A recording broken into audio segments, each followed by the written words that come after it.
नमस्कार और मेरी इस YouTube चैनल में आपका स्वागत है। कल्याण की कृपानुभूति जो अंक है 2022 का, जिसमें पूरी सत्य भगवान दिए हैं जो भक्तों के जीवन में घटित हुई। भगवान की कृपानुभूति उनके जीवन में कैसे हुई।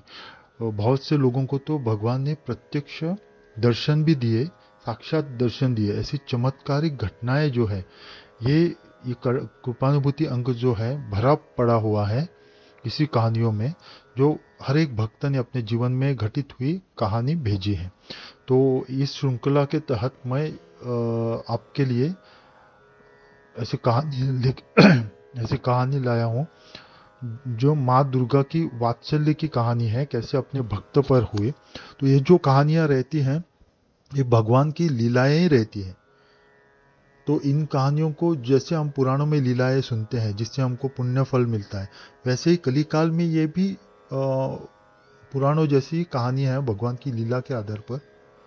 तो इन कहानियों को भी आपको जरूर सुनना है, दूसरों को भी सुनाना है। इससे सबको पुण्य फल की प्राप्ति होती है और हमारा जो आध्यात्मिक उन्नति रहती है हमारी, वो भी आध्यात्मिक उन्नति होती जाती है। तो एक दिन हमको भगवत प्राप्ति हो जाती है। तो कहानी शुरू करने से पहले, आप अगर मेरा ये चैनल आपको पसंद आया, वीडियो आपको पसंद आया, तो इसको ज़रूर लाइक कीजिए, सब्सक्राइब करके बेल आइकॉन दबाना ना भूलिएगा और दूसरों को भी इसको शेयर कीजिएगा। तो और जाते वक्त कमेंट बॉक्स में ज़रूर अपने इष्ट देवता का या किसी भी भगवान का नाम या मंत्र लिख के जाइए, क्योंकि इससे जो पढ़ता है उसको तो पुण्यफल मिलता ही है। आपको भी लिखने के कारण थोड़ा थोड़ा पुण्यफल मिलता जाता है। तो कहानी शुरू करते हैं। कहानी श्री नवेंद्र जी पेन्यूली जी ने भेजी है। कहानी का शीर्षक है माँ दुर्गा के वात्सल्य की अनुभूति। कहानी इस प्रकार है, उन्हीं की भाषा में जैसी छपी है वैसे ही। यह बात दिसंबर 2020 ई की है। मेरी माँ भगवती पर पूर्ण श्रद्धा है।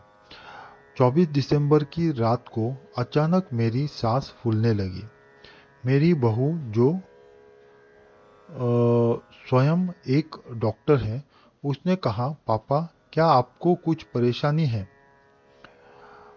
लगता है कि आपकी सांस फूल रही है। मैंने टालने की दृष्टि से कहा, थोड़ी थोड़ी, जल्दी ठीक हो जाएगी।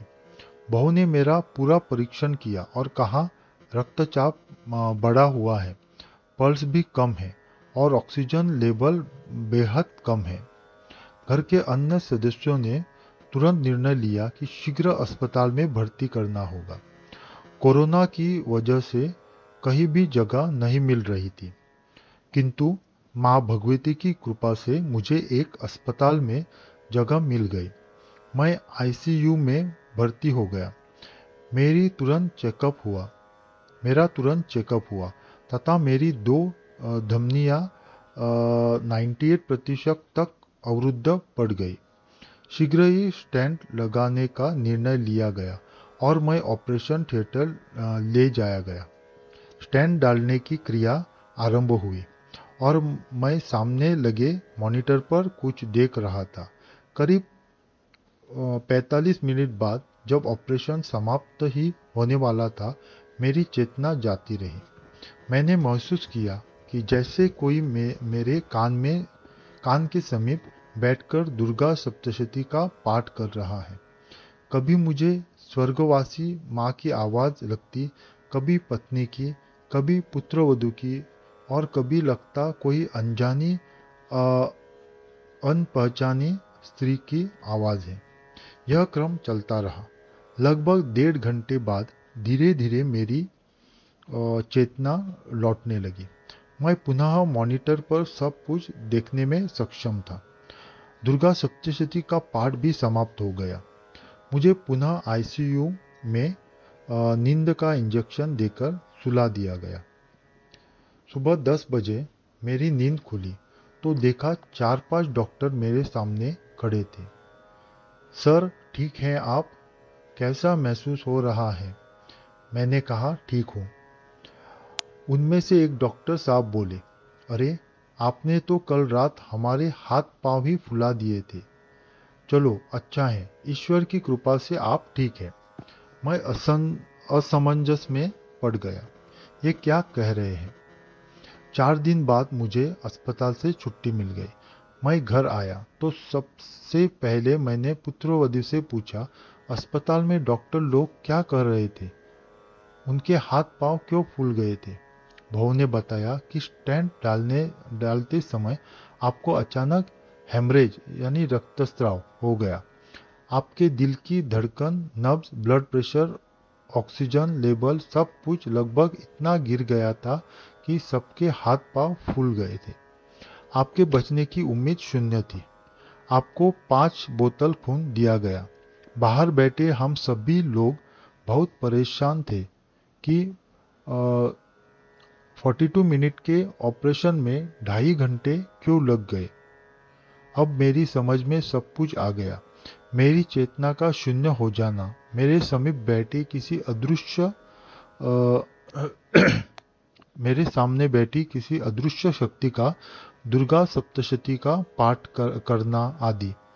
मैं अब सोचता हूँ वह अदृश्य शक्ति कोई और नहीं, स्वयं माँ दुर्गा थी, जो मेरे सिर पर हाथ रखकर मेरी रक्षा कर रही थी, और मैं उनकी कृपा से कष्टों को परास्त करके पुनः स्वस्थ हो गया। और मेरा मानना है कि शरणागत भक्ति ही सर्वश्रेष्ठ भक्ति है। मेरी माँ भगवती दुर्गा भुवनेश्वरी पर श्रद्धा और भी प्रगाढ़ हो गई।